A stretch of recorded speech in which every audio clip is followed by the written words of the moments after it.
So the more confidence you have in the long run, then the more patience you will get in the short run. I think there's a misunderstanding of financially free because it seems like we have to reach certain level of like money amount or passive income more than expenses, and that is financially free. And when we think about it, it seems like when we haven't reached that line, we need to suffer.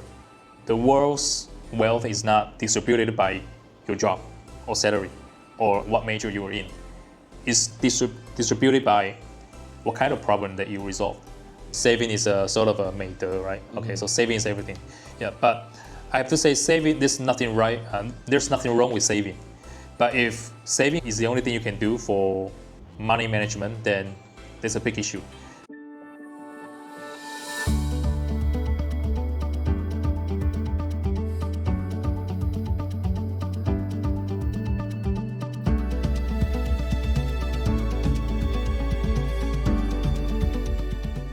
Will, I've read your book. I find this portion very interesting. You say that when you go to UK, there's a few goals that you set. Yeah. And then you set particularly like learning English. Exactly. Why is it so? Because be able to speak in fluent English, or at least you get to a certain level of English, you can get a higher pay of your job. Okay, so that's the motivation. Yeah, because at that time I really need more money because I have my family debt, right? And my dad is got a diabetes, and he needs to go to the therapy like every the other day, as well as I need to hire another guy to like take care of him every day. So I did need like more money to live my life. Yeah. I also came from the same background. Like I need to like learn English because English is not my first language. Okay. So like after you set that as your goal, right? Yeah. What did you did then like to improve in English? Okay, so first of all, I made the rule for myself. Like no matter who I met, what I see, no matter what my reaction was, I need to speak English. All right. So at that time, I stick to this rule, and also I, even when I was taking a shower, right, and I see the snail like at the bathtub, and I was shocked, and I also say shit. I didn't say like God. All right. And then I go look it up. Oh, this snail. All right. Oh, okay. Yeah. And also the difficult part for me back then was there were a lot of Taiwanese students over there, Chinese students over there, and they know I'm not native speakers, right? But I have to stick to my rule. Even they talk to me in Chinese, I talk to them back in English. So you will get those criticizes like this guy is 媚洋宠外. This guy is like who do he think he is, right? You have to bear all this and stick to what you have. So after all that, I become a guy that every Chinese will hate, right? But it's okay because I need to stick to my goals, right? I need to stick to, because if I hang out with them, then I might miss the time and opportunity to hang out with all the native speakers. But I need to hang out with native speakers. So I find like all the native speakers, they wouldn't go to downtown and do shopping and traveling during weekends, but Chinese would. Anyway, I don't have money, so I don't go out with them to downtown, right? So I observed like where are all the native speakers go. So I found that they stay at their home. I get no chance to go to their places, right? So the only chance that I can, have a long chat with them, conversation with them, would be Friday night in the college bar, all right? But I don't have money, so what do I do? I buy a 1.5 pound beer, and then sit there all the way from 5 p.m. to 12. Oh, 5 p.m. to 12, just one beer. One beer. Okay. Yeah, it's like warm beer. Yeah, so I grabbed the beer and I joined a group of people who's like speaking English, right, native speakers, and I joined them. And when people laugh, I laugh, and I start to figure out what they say, why they laugh, right? So they'll start to think, who's this guy, right? Just sneak it in, and it's like when we're laughing, after we all left, he left. So it's like quite 扫兴, right? So they were like naturally kicking me out of the group, and I sneak to and then another group, and from there I start to get used to like the English environment, and also get my DMP thicker, right? I get less sensitive to like embarrassing situation, that kind of things. Also be braver to face like those unknown conditions. Yeah. So that's how I do for improving my English when I have like no resources. I think you point out a very like good point. Is like when we go to a unfamiliar environment, and then we start doing things that we don't used to do, and then the difficult part is like to face rejection, and people want to move you out from this discussion. So how do you handle that part? It's like, anyway, nobody knows you, right? They don't even know I'm Will, right? This is a Will guy. But who cares? After sleep overnight, you forgot the situation. So it's like people will overweight what they're facing right now, and then they will like forgot to learn what they can learn or what they can get from that kind of situation. It's like the day after tomorrow, you forget everything. But you may be able to be familiar with English, or like at least you get a good beer. You just don't forget what you want to get. Like at the end of the day, to get the clarity of your goal is quite important. But what's more important is that you break it down into small steps, and then you execute it nevertheless. I mean, no motivation, do it, right? Emotional, do it. Like mental health got issue, you do it. Feeling tired, do it. People judge you, you do it. It's like small steps. So no matter like how far, how high, how great the mountain you're going to climb is, all you can do is like make a decision whether you want to make your right foot or left foot as the first step. So don't hesitate too much, don't think about too much. You just do it, and then you will see like what's next. Yeah, because like the people out there, like when we come to like finances, investing, it's a topic that we never went into. Yeah. But like the news, the media, the people around us keep mentioning like this is like very important. And when we start looking at all those news, media, like everything is so difficult. Yeah. So like how do we apply whatever you said just now to this learning new things? There was one time I find out that getting a salary and try to get it higher will never fix my problem, right? It's just never enough for simply that like one single income, right? So investment is definitely my choice, or something that I need to do, right? So what I'm doing that is, first of all, I need to see who's the best investor in the world and what kind of approach that he's doing right now, right? A lot of good investors, so definitely Warren Buffett, right? So you look in the past, in the long run, it's almost 100% the stock market will go up, right? And in the long run, the good companies will stay and you'll grow, but it's in the long run. So when it comes to like short term, it's like all random because there's a emotion and the fear and greed in the market, right? But in the long run, it's like it will go up. So this is the I would call the first principle of my investment. If in the long run, it will go up, then I should start to ignore all the noises in the short run, right? So the more confidence you have in the long run, then the more patience you will get in the short run. So it's the same thing. I have the clarity of the long-term goal, like it will go up. Then I can ignore all the like frustrations and noises in the short term. Like yesterday, it go down. Then when people get feared, it's time for me to get greedy.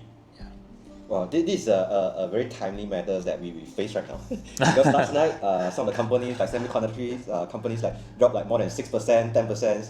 Yeah, so... Wow, good for you guys. There's a lot of jittery... I didn't know that. Market. Yeah. So I think it's really important, like what you said just like how confident we are towards the futures, and then how patient we can be at the short term. But maybe we get back to the starting point. So some of the people out there are thinking like, how should I know whether I'm in good state to invest, or whether should I so-called borrow money to run a business or borrow money to invest? Is there any things that we can look into ourselves before we make any decision?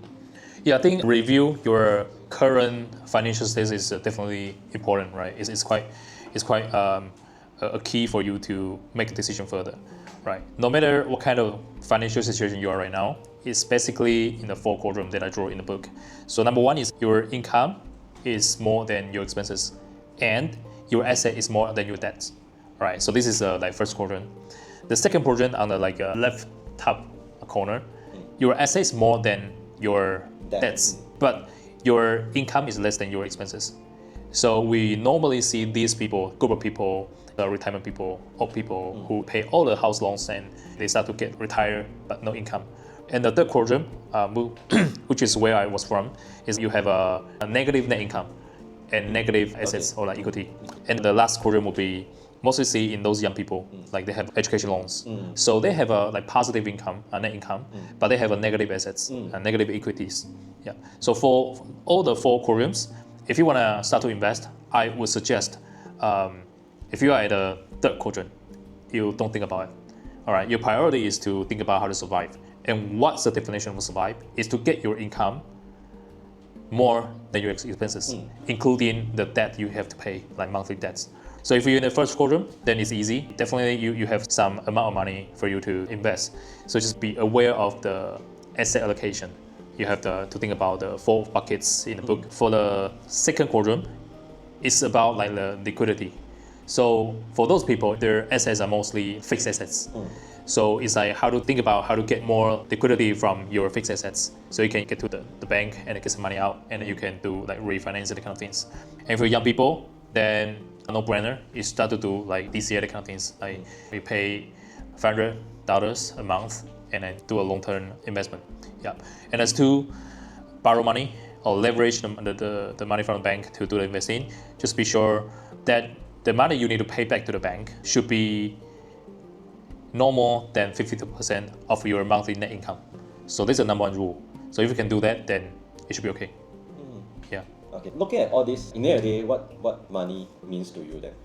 If money is so complicated, Well, I think tiring to talk about money, then what is money? what is like people love to talk about money, and I think it's interesting. Especially there are a lot of people talking about financially freedom, right? Financially free. I think there's a misunderstanding of financially free because it seems like we have to reach certain level of like money amount or passive income more than expenses that is financially free. And when we think about it, it seems like when we haven't reached that line, we need to suffer. Yeah. Right. You need to save everything. You need Yeah, to cut down everything. Yeah, you just need to do the job that you don't like. You have no choice. But I don't think it's true. So rather than talking about financially free, I'd rather talk about free from finance or free from money. So the concept is that money is like water. It gets important or it gets vital when you're thirsty. Only when you're thirsty. So when you're like, you drink all the water, right? You're not thirsty. You're laying down there and you're just not short of money. You're taking your shower. At this moment, water doesn't mean anything, right? You may reserve some water, but it doesn't mean anything. It's just, when you get thirsty again, then you get the water. So money is the same thing. But you see, nobody would be anxious or worried about water or worried about getting thirsty. But people continuously do think, what if I don't have money? Yeah. All right. So I define a line that when we should care about money, the line is a survival line. So if I cannot pay the bills, I cannot put food on the table for this month, then I should worry about money. So at this moment, you have no choice. All right, you just need to stick to what you can do to make money, put food on the table, raise your family. But it's like most of people are already above the line, right? It's just they continue to worry about getting thirsty. All right, so we should start to have an understanding of water come and go. Water comes and go. Money, the same thing. Even myself, I cannot guarantee I can continue to be rich, right, all the way till I die. I cannot guarantee that because the shit will happen, like black swan happens, right? But I can feel free from money is because I always know how to get myself above that survival line and how to get money when I need money. So it's always about I know what I should do when I don't have money, and I know what I should do when I get extra money, and I know what I should do when I have a lot of money. So to know that will help us to get free from money. It's like you always know how to handle your water. All right. So it's like build out a system. You got water in your toilet tank, right? You got water on the rooftop. You got water. You got all the system right there, right? So to build up a system for your money is the same thing. When I know that, then I'm not worried about thirsty anymore. So money is like water to me, and the purpose of money is to get us to live a life when we're not thirsty. That's the point. So after you resolve your thirsty problem, you may have fun with your kids, watching TV, do things that you love, hang out with your wife. When money is resolved, then we should focus on our lives. So money is there to support our ideal life. And just don't sacrifice your ideal life and chasing for money. So that's what money means. I think you brought a point like chasing for, because like when myself or even my peers or people who go into career, the things that we always talk about is like, how can I get higher salary? How can I get higher pay? What is your thought on this, and how we can switch our mind to the state that when you mentioned just now, I will know what you need to do to get past the survival line. Okay. How to get, like, if I have money, extra money, like how do we go through all this? How you manage all these thoughts? Yeah, this is a very nice question. The idea that getting higher salary and we work harder for that is basically what our education system taught us. But if you take a deeper look at that, you can see the world's wealth is not distributed by your job or salary or what major you are in. It's distributed by what kind of problem that you resolve. Even you don't have to resolve, you just claim that you want to resolve, then you get the money. This is fundraising. This is how Elon Musk gets so much money. This is how Amazon, Microsoft, or even Apple, right? Or all the startup, how they started. I found a problem in the society, in the world, and I want to resolve that. And I start to raise fund. So you can see, even now, stock market, the richest man in the world, I think it's Elon Musk right now. So if you look into their assets, it's mostly the stock. And what stocks mean? Stock means how much people willing to pay for what they're holding. And which means they don't even create the kind of value yet. So that's where big money comes from. So when you think about, I want to get more money, I work harder in order to get higher pay, you need to think about, is it worthy your hard working to get that? Or you rather just do something similar to those like problem solvers to get more money. So that's the way to get more money. It's not like working harder to get more money. Higher pay doesn't mean more money. It's like 1,000, 2,000, or like 20,000 a year. It will make your life a little bit better, but definitely not change your life. How to turn around the kind of concept is that you rather than focus on how can I get more salary, you focus on what's a big issue that I'm willing to resolve, and also find a cross section of what you love in the world. So find something that you love to do in the world that you can continue doing it. And when the certain thing can resolve certain problems in the world, then you start to get money. So for me, when I try to get higher salary from the company, I will start to spend time find the cross section of what I suggest right now. And that did make myself a lot of money. And also there are a lot of cases that I consulted.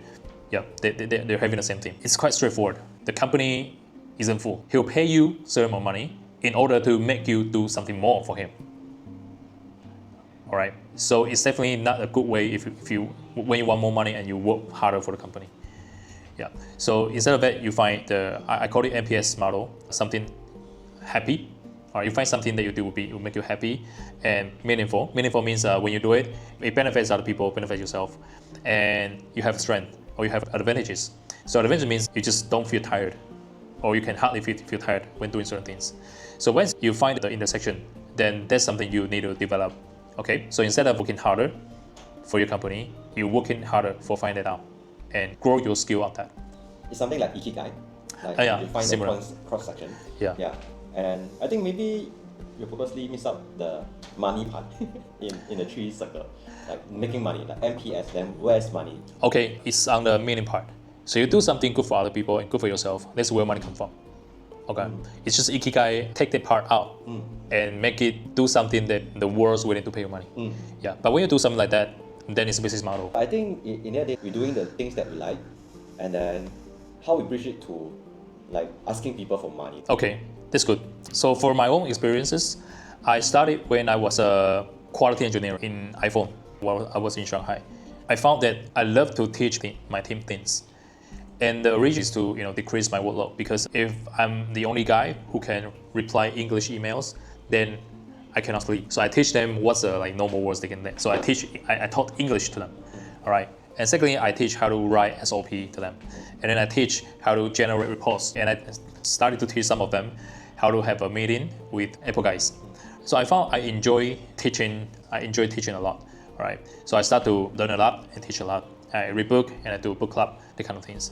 So there was one time that I teach time management, and then I start to look in the market, like how much would this cost to teach such session, and you start to see some prices, 300 RMB, 500 RMB, or 5,000 RMB, and then I start to look what's the difference between all the different price differences, and then you find your first client. So for myself, I joined one of those organizations and I become one of their speakers. So from there, you get a lot of students or people who trusted you, and then you start to ask them, hey, if I want to teach my own version of class, then what's the price you think is proper? So this is my way of getting my things that I love and to get paid. Any other thing will be the same.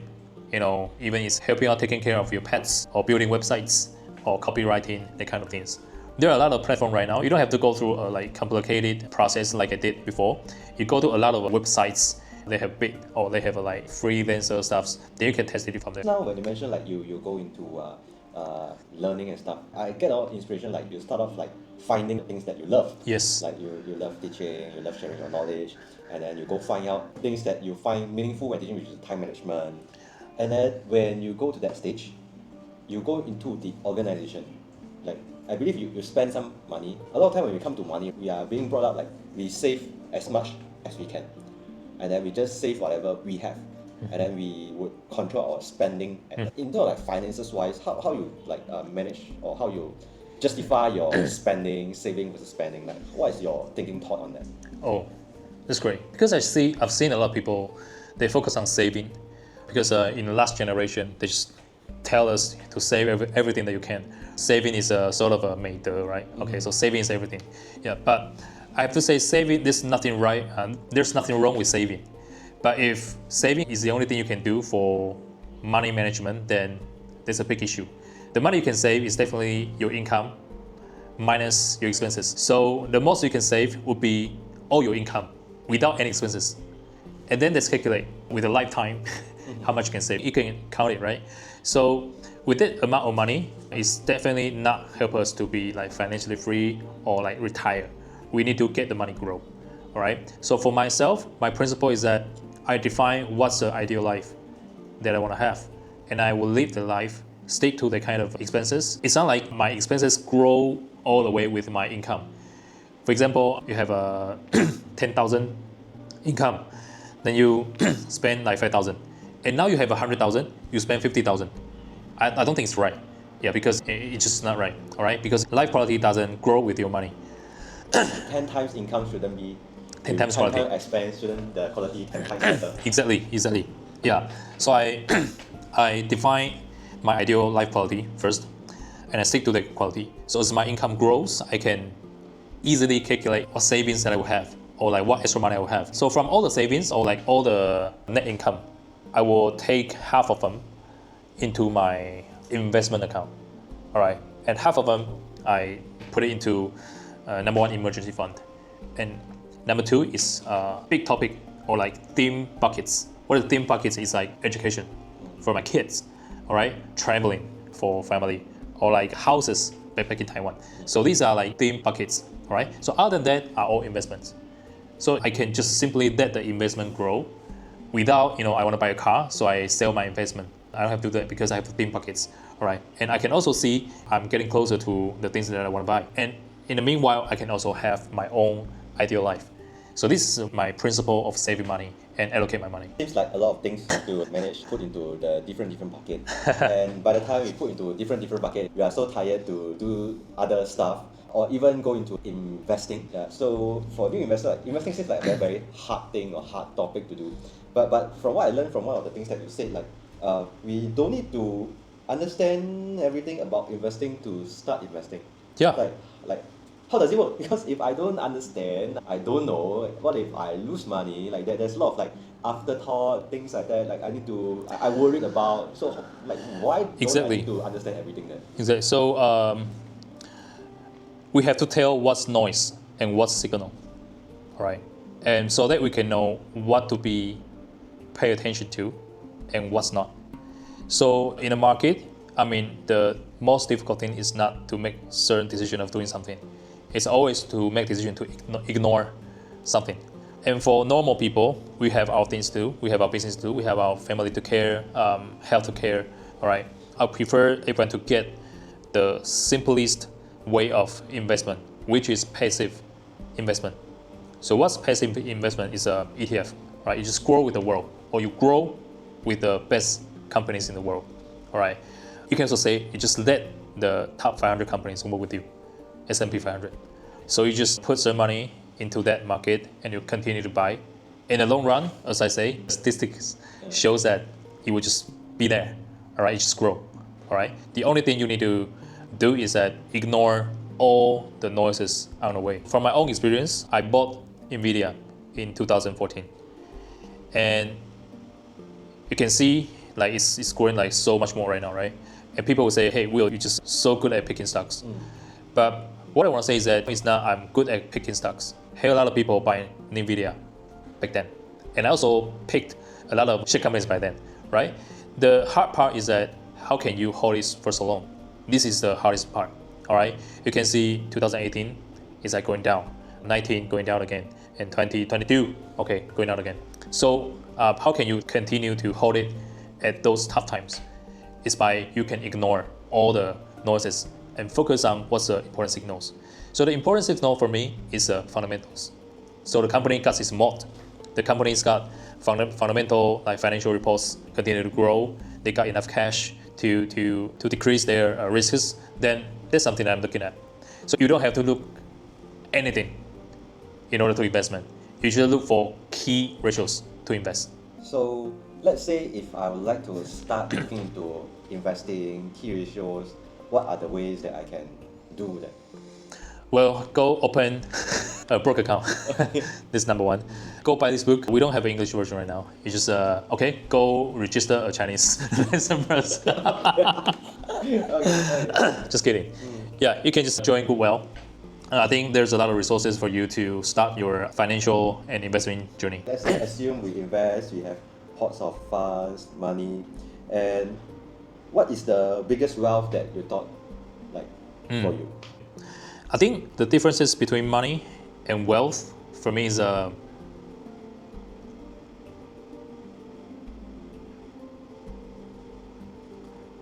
when I think about money, it's always how to use it. Okay, money is something that you spend, but wealth is something that you spend for. So it's a big difference. When you get money, you will spend it. That's for sure. There's no one in the world can just hold a bunch of money and say, oh, I'm so happy. I'd rather die with all the money. There's no one. The purpose you get the money is in order to exchange it to something that you love. A vacation with your family, right? A nice cuisine in a fine dining restaurant, that kind of things. So money is something that you spend, and wealth is something that you spend for. And there are so many things in the world that you cannot buy with money. So in that sense, wealth is so much wider than money can cover. When we think about money, make sure that you are standing on a condition or a perspective from a wealth perspective. That way, you can make good use of money. Otherwise, if you only think about money and I can only do that. I need to have money to do something. Then you'll be smaller than money. Then you will be like used by money. All right. Then your time will be used by money. So I think it's important for us to know that money is something that you spend, and wealth is something you spend money for. And also, wealth is something bigger that you cannot just buy for money. That's something I want to say. So to wrap up, so Will, so who are you and what are you going to do? Will, I'm now a author of this book. It's How Much Is Enough, or you guys can give me an English name of this book. All right, and I'm a co-founder and CEO of GoodWhale. And what we're gonna do is to make financial literacy a human right for all the people, and become a force for good, become the best for the world, not best in the world. And I wish that all of you can join us to learn, to teach, to share, and make the world a place that everyone can focus on their dreams without money anxious. All right. Thank you. Thank you. Thank you very much. Thank you. Buy the book. Yay. Bye-bye.